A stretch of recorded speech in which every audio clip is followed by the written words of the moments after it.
Jeudi 30 novembre 2017, au sommet de Bonferré Info Soir, Liberté pour Baba Alpha, c'est l'expression commune pour laquelle les hommes des médias célèbrent la journée nationale de la liberté de la presse sur les réseaux sociaux en ce 30 novembre 2017.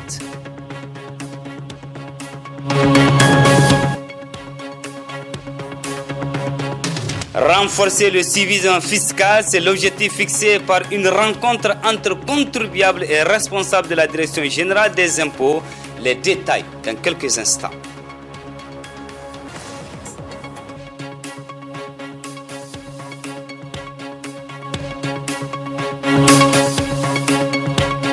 Du côté de la Fédération nigérienne des femmes handicapées, c'est une journée d'échange qu'elles ont tenue. Elle porte sur les droits des personnes en situation de handicap, le développement de tous ces titres dans une poignée de secondes avec Bouli Adamouide.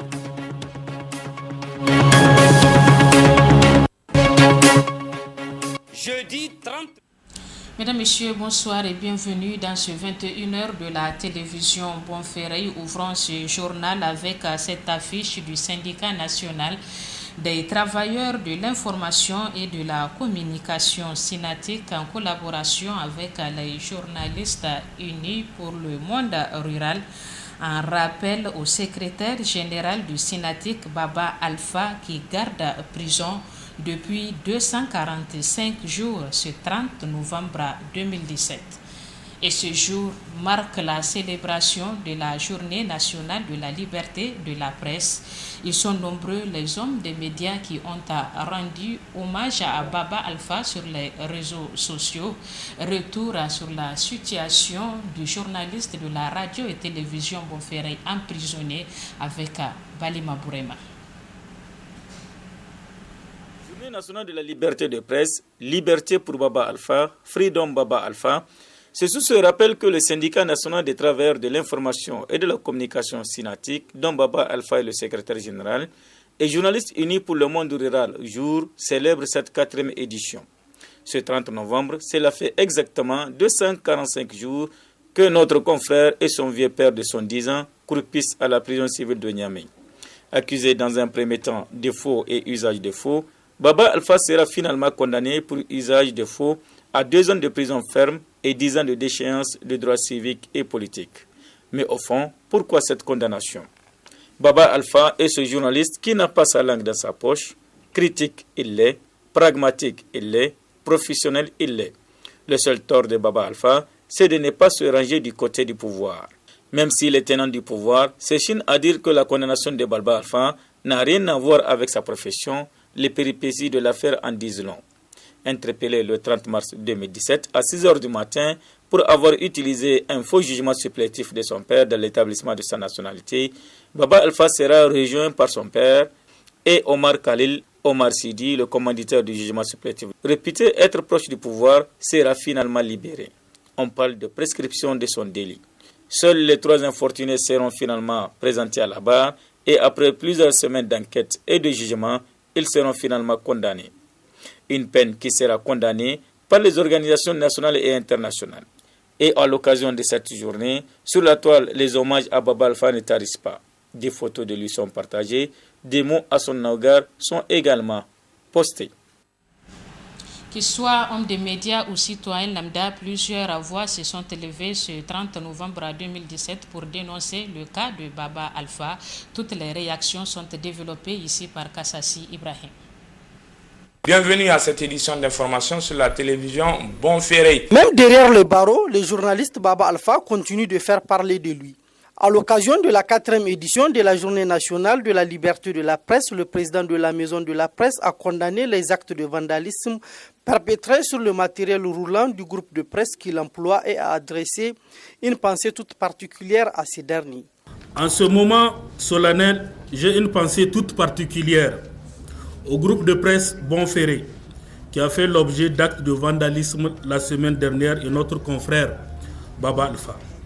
Invité dans le cadre de la célébration de cette 4e édition, la responsable du bureau Afrique de Reporters sans frontières relève que même si les faits pour lesquels Baba Alpha a été condamné en première instance a priori n'ont pas de lien direct avec l'exercice de son métier de journaliste, sa liberté de ton dérangeait. La procédure qui a eu lieu.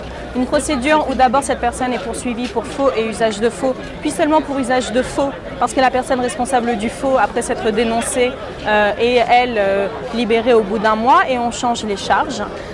Et aussi, si on tient compte des témoignages de Baba Alpha, toute une série de pressions antérieures à cela pour le faire rentrer dans le rang.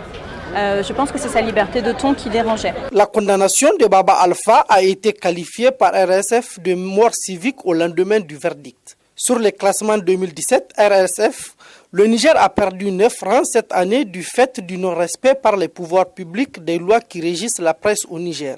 Ali Soumana du Courrier, qui lui a fait plusieurs semaines et mois en prison. Lui, c'était clairement pour une information qui était parue dans son journal et c'est ça qui lui est reproché. Il y a évidemment la loi sur la presse, mais il y a aussi d'autres méthodes qui sont utilisées pour harceler et embêter les journalistes qui dérangent. En avril 2017, une centaine de journalistes africains de la cellule Norbert Zongo pour le journalisme d'investigation en Afrique de l'Ouest Senozo appelaient à la libération de Baba Alpha. Elle est membre du syndicat national des travailleurs de l'information et de la communication Synatic. Pour célébrer cette journée, ont rendu visite ce matin à leur secrétaire général qui séjourne encore à la maison d'arrêt de Niamey. Ils se sont acquéris de sa situation. Donc, on fait le point avec Boubacar Amadou et Rabiou Labo. Parmi la cinquantaine de journalistes qui ont décidé de rencontrer Baba Alpha, 7 seulement ont pu accéder à la prison civile de Niamey pour rencontrer celui qu'ils qualifient de prisonnier politique du régime actuel. Cette visite rentre dans le cadre de la célébration de la Journée nationale de la liberté de la presse, célébrée ce jeudi 30 novembre 2017. Nous sommes venus rendre visite à un camarade, un confrère qui est à son 9e mois de détention ici au niveau de la prison civile. Baba Alpha, que nous avons rencontré cet après-midi tout à l'heure, nous a rassuré qu'il a le moral et ça se voit. Il a le moral très haut, en tout cas, et il a tenu aussi à remercier tous ceux qui, de près ou de loin, le soutiennent. Depuis qu'il s'est retrouvé donc, dans cette épreuve. Le seul problème qu'il nous a souligné et qui lui tient à cœur, c'est le fait qu'il soit loin de son micro et de sa caméra. Ça, c'est tout à fait normal parce que le journalisme a toujours été sa passion. Et Baba, on le sait, c'est un journaliste qui n'a pas sa langue dans sa poche et c'est ce qu'il est aujourd'hui en train de payer à travers sa détention. Le syndicat national des travailleurs de l'information et de la communication se dit très indigné par cette discrimination dont est victime le secrétaire général de leur structure syndicale. Comment est-ce qu'on peut considérer dans une affaire de faux et usage de faux que le criminel ou le premier criminel, ce n'est pas celui qui a fait le faux, mais c'est plutôt celui qui a usé du faux. S'il n'y a pas eu de faux, est-ce qu'il y aura usage de faux? Mais avec tout ça, on a dit que non, ça ne tient pas, ça ne compte pas, parce que c'est lui qui a fait le faux, c'est pas lui qui est visé. Accidentellement, lui, il s'est retrouvé dans le viseur.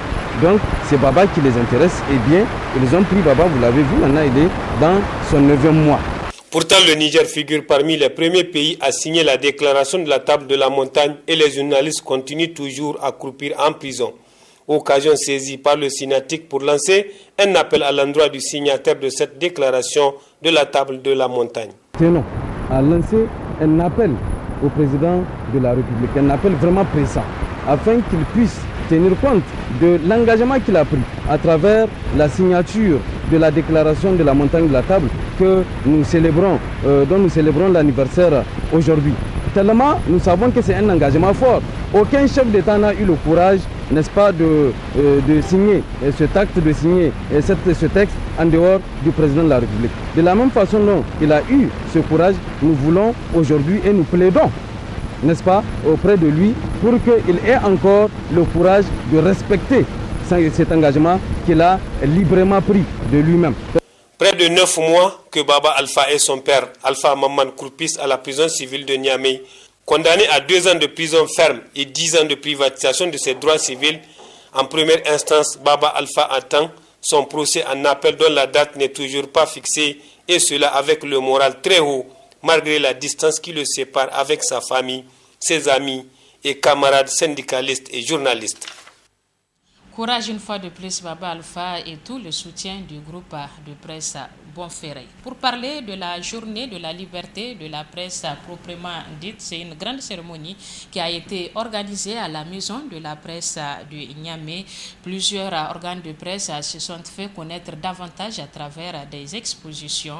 La journée a été célébrée sous le thème presse libre et responsable. Le compte-rendu de Kassassi Ibrahim et Luc Oga. Pour cette 4e édition de la Journée nationale de la liberté de la presse, organisée pour marquer la signature de la déclaration de la montagne de la table par le président de la République, c'est la Maison de la presse qui a abrité les activités commémoratives. Cette année, c'est sous la thématique « Une presse libre et responsable » que la journée est célébrée. Je voudrais me réjouir et vous féliciter du choix pertinent du thème retenu cette année par le cadre fédérateur de la Maison de la presse, à savoir une presse libre et responsable. C'est dire que le principe de liberté doit rimer avec la responsabilité.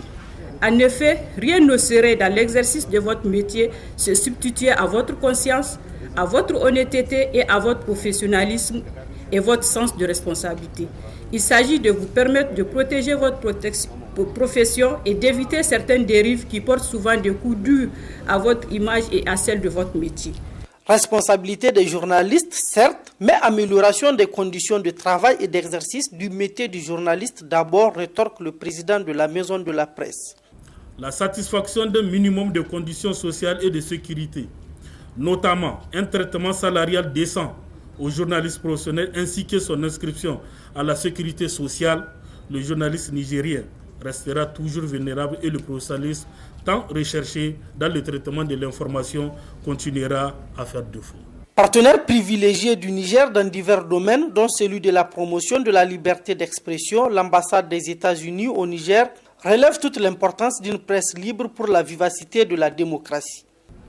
Il est tout aussi important que les autorités de tous les pays démocratiques du monde, y compris le Niger, accompagnent les journalistes dans leur noble métier en leur félicitant l'accès libre à l'information publique et en assurant leur droit à la mobilité sans contrainte et leur intégrité physique sans aucune forme d'intimidation. Une série de conférences-débats, animation des stands par les médias publics et privés ont constitué le menu de cette journée. Des œuvres journalistiques de la presse écrite et audiovisuelle ont été primées à la suite d'un concours organisé par la Maison de la presse. Autre aspect de ce journal, ouverture ce matin d'un atelier de sensibilisation sur initiative de la DGI à l'endroit des contribuables. L'atelier porte sur les aspects essentiels de la taxe sur la valeur ajoutée, la taxe immobilière et le numéro d'identification fiscale. Les précisions de Aminata Yaya Meiga et Rabi Abdoulaye. Après une série de rencontres organisées dans le cadre de la promotion du civisme fiscal, la Direction générale des impôts a encore une fois convié les contribuables pour un atelier de sensibilisation sur la taxe sur la valeur ajoutée, la taxe immobilière, mais également le numéro d'identification fiscale. La formation à laquelle vous participez ce matin s'inscrit donc dans le cadre du dialogue fiscal et vise à mieux vous outiller dans l'accomplissement de vos obligations déclaratives pour un meilleur enracinement du civisme fiscal, gage essentiel du développement harmonieux de notre pays. Cet atelier de formation intervient à un moment où la Direction générale des impôts se veut plus que jamais proactive, en maintenant un haut niveau d'interactivité pour corréler l'adéquation de l'offre de services et la facilitation de l'exercice de leurs droits par les contribuables que vous êtes. Une activité rendu public grâce à l'appui de la Banque africaine de développement BAD à travers le projet d'appui à la mobilisation des ressources internes et à l'amélioration de la gouvernance économique et financière PAMOGEF. Le PAMOGEF vise l'amélioration des capacités de mobilisation des ressources internes à travers le renforcement des capacités institutionnelles des régies financières et du secteur des industries extractives, l'amélioration de la gestion macroéconomique, l'amélioration de l'efficacité de la gestion des finances publiques. Activité inscrite au titre de l'appui aux structures en charge de la collecte des recettes fiscales devrait contribuer à l'efficacité dans la mobilisation des ressources internes essentielles pour le financement des programmes de développement économique et sociaux. L'occasion a été donnée aux participants de poser toutes les questions quant à leurs préoccupations et inquiétudes sur les aspects importants de la taxe sur la valeur ajoutée, la taxe immobilière et le numéro d'identification fiscale. Ces derniers ont été édifiés sur les différents sujets abordés pour une meilleure compréhension. Il faut noter qu'après une série d'activités organisées à l'endroit des industriels, professions libérales et prestataires de services, le choix aujourd'hui a été porté sur les promoteurs des écoles privées, les pharmaciens, les commerçants et les architectes. Lancement ce jour au siège de la Fédération nigérienne des personnes handicapées du panel sur les droits des personnes en situation de handicap, un panel qui rentre dans le cadre des manifestations de la Journée internationale des personnes en situation de handicap édition 2017. Les précisions sont de Soumana Karimou. La Journée internationale des personnes handicapées, instituée par les États-Unis depuis 1992 et célébrée le 3 décembre de chaque année. Elle donne l'occasion à la communauté internationale et nationale d'évaluer le chemin parcouru en notant les avancées et les défis à relever, d'où l'ouverture de ce panel qui se tient en prélude à la célébration de la Journée internationale des personnes handicapées concernant leurs droits. Il y a également la stratégie nationale d'intégration sociale des personnes handicapées qui a été élaborée et adoptée par le ministère de la Population et des Réformes sociales. Il y a la mise en place d'un cadre de concertation par rapport à l'employabilité ou à l'emploi des personnes handicapées qui a été également réalisé par le ministère de la Population en collaboration avec la Fédération nigérienne des personnes handicapées.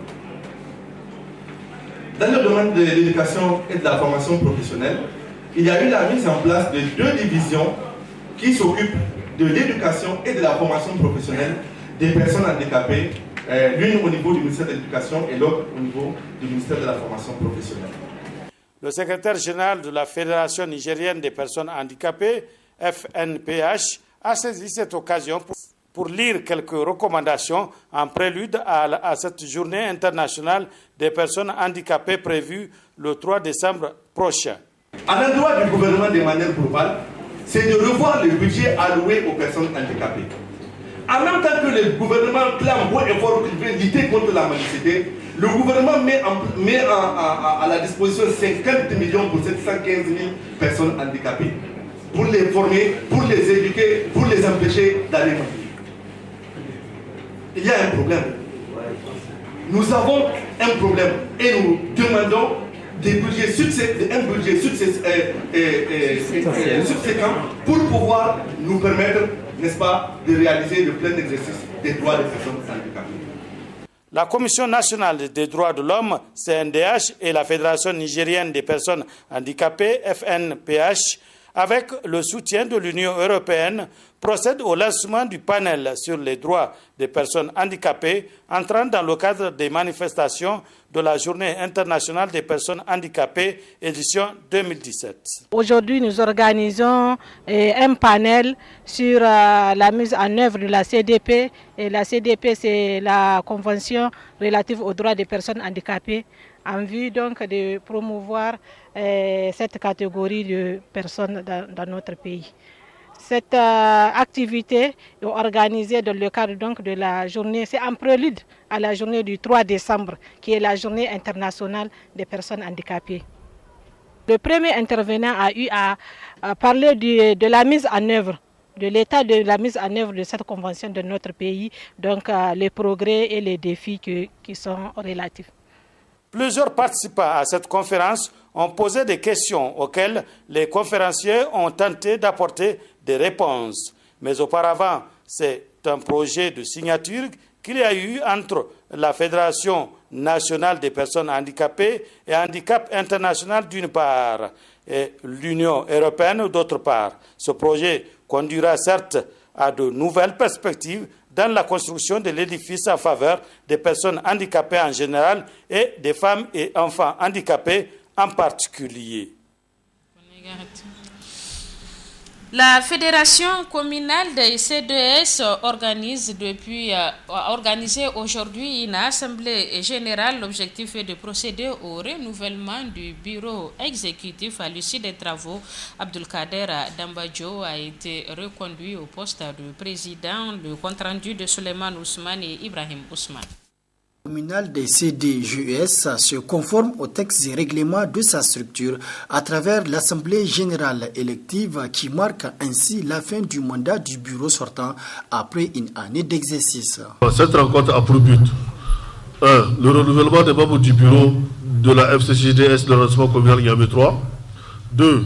L'examen et l'adoption du projet du plan d'action 2017-2018. 3. Présentation du rapport général de la mandature 2013-2017. 4. Remise de témoignages de satisfaction aux personnes physiques pour services rendus à la FCCJDS et aux écoles. De leur côté, la représentante de la direction régionale de l'enseignement primaire, tout comme celle de la commune 3, ont tenu à souligner l'importance de cette rencontre pour l'ensemble des acteurs. Les membres de la fédération pour le travail abattu pendant 4 ou 8 ans pour certains membres, et pour avoir aussi organisé cette assemblée générale élective.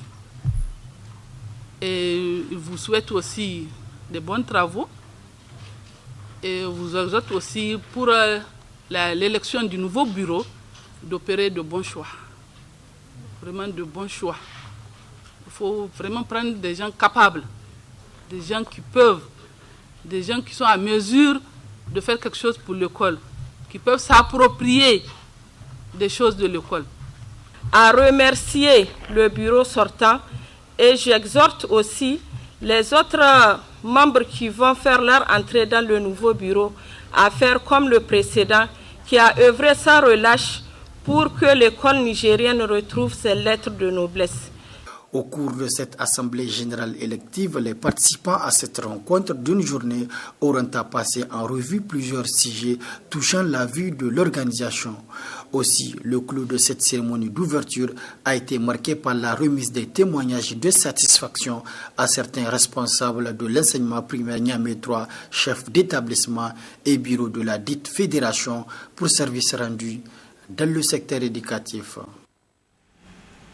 Le fait est rarissime au Niger, 3 sociétés qui unissent leurs forces pour un seul but. C'est pourtant ce que viennent de convenir des entreprises du Niger, Ambali Airways, Oumi Voyage et Yetore Transit et Transport décident de travailler ensemble pour le bonheur des pèlerins de l'agence pour le Hajj et la Umrah dénommée Ambali Voyage. Les détails sont de Ibrahim Yero et Boubacar Yakouba. 3 noms: Ambali Airways, Oumi Voyage, Yetore Transit. 3 sociétés, une mission: l'organisation du Hajj et de la Umrah par Ambali Voyage. Oumi Voyage est spécialisé dans les vols réguliers et la billetterie, mais pas seulement. Nous sommes spécialisés dans la réservation et l'émission des billets d'avion partout dans le monde, mais aussi à l'intérieur du pays. La réservation d'hôtels, le fret aéronef, le Hajj et la Umrah, la location voiture, le tourisme. Yetore Transit justifie d'une expérience de 16 ans dans le domaine du transport et de la commission en douane. Bon, notre partenariat avec Ambali Voyage, nous transportons les bagages de Ambali Voyage en provenance de l'Arabie Saoudite. Et Ambali Airways est une compagnie aérienne du Niger. Toutes ces sociétés participent à l'organisation du pèlerinage de l'agence Ambali Hajj et Umrah. Si l'agence est nouvelle, ses dirigeants, eux, sont bien connus. Leur forte expérience les dispute à leur honnêteté. Alhaji Ambali, je sais que c'est un homme de confiance, vu son expérience sur le terrain. Et la manière dont il s'occupe des pèlerins, vraiment, c'est une agence à laquelle nous devons avoir toute confiance. J'ai voyagé avec lui personnellement et j'ai amené beaucoup de gens chez lui. Et donc, qui ont fait, même l'année passée, ceux qui ont fait le vol régulier avec eux, ils étaient contents et satisfaits. Ils sont venus témoigner vraiment leur satisfaction. Ceux qui veulent être satisfaits au pèlerinage 2018 savent donc désormais où se rendre. Oui, nous avons déjà commencé les inscriptions là. Pour nous, le Hajj 2018 a commencé. Nous sommes situés au quartier Terminus. Pas de bon pèlerinage sans formation adéquate. Cela, Hambali Hajj et Umrah en est convaincu. Notre formation est ouverte à tous les pèlerins, même s'ils ne sont pas de l'agence Hambali, même s'ils sont d'autres agences. Elle est gratuite. C'est depuis Sabilillah. Voilà. Nous considérons que tous les pèlerins sont des musulmans et ils ont besoin de formation, on les forme. À partir de janvier, Niamey va commencer. Pour l'année 2018, nous envisageons de proposer à tous les pèlerins qui le souhaitent des vols réguliers avec des dates précises d'aller et retour afin de mettre fin à la longue attente à la Mecque. Il faut reconnaître quand même qu'une fois les rites terminés, les pèlerins sont pressés de rentrer à la maison et beaucoup sont même en manque d'argent. Hambali Airways, Oumi Voyage et Yettore Transit et Transport unissent leurs forces pour un objectif commun: offrir le maximum de commodités aux pèlerins de Hambali Voyage.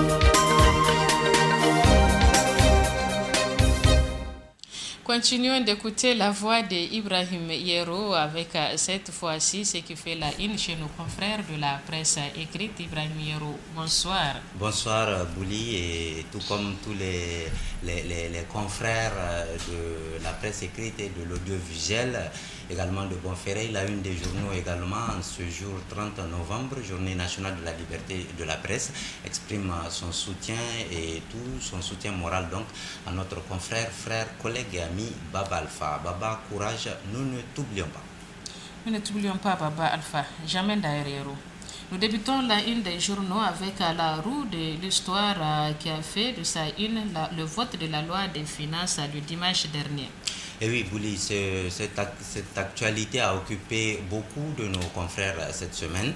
Vote de la loi de finances 2018. Que s'est-il passé à l'Assemblée nationale? S'interroge en gros l'hebdomadaire La Roue de l'Histoire. La Roue de l'Histoire qui écrit, et je cite, « La journée du dimanche 26 novembre a été rude pour les députés nationaux qui avaient planché en plénière sur la loi de finances 2018 controversée il y a encore quelques semaines. 133 voix pour, 29 contre et une abstention. Tel est le résultat du vote de la loi de finances 2018.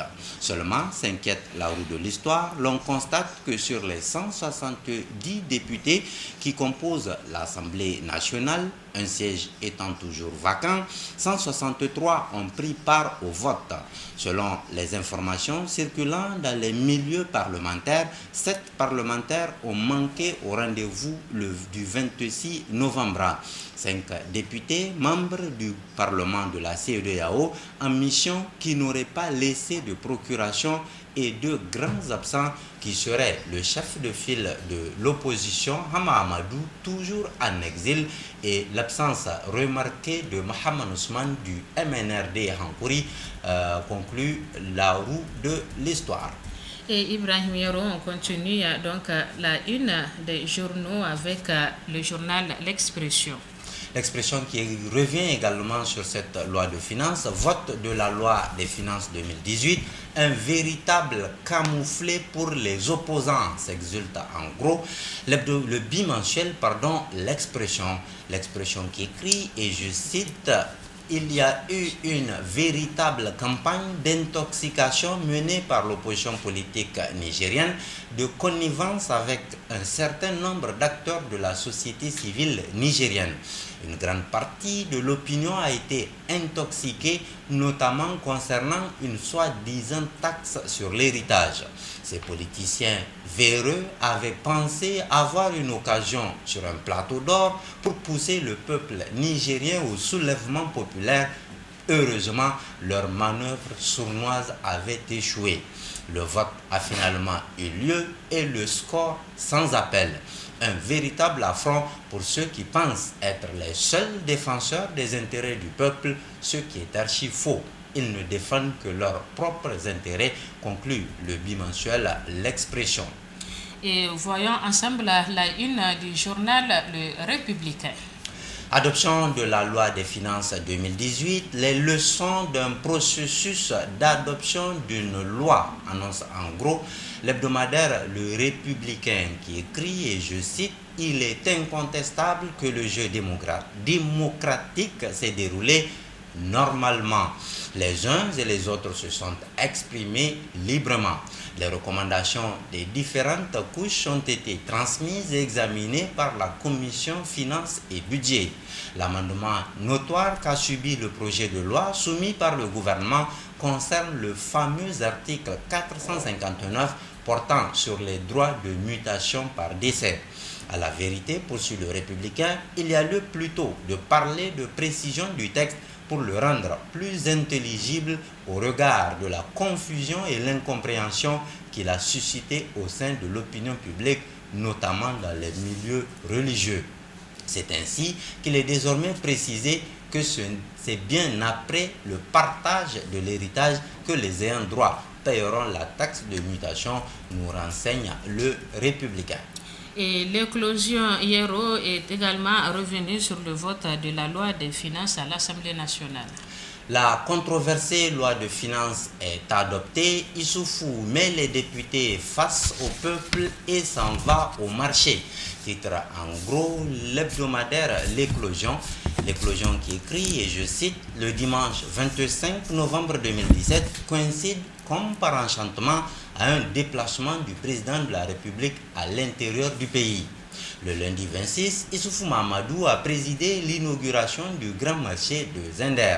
Sachant le rejet quasi unanime de son projet de budget par la population, le chef de l'État, au lieu de l'amender pour répondre aux aspirations du peuple, comme il en a du reste fait le serment en prenant le pouvoir, préfère ordonner entre guillemets aux députés de la majorité de voter le dit budget en l'état, tandis que lui s'éclipse pour aller au marché d'Olé de Damagaram.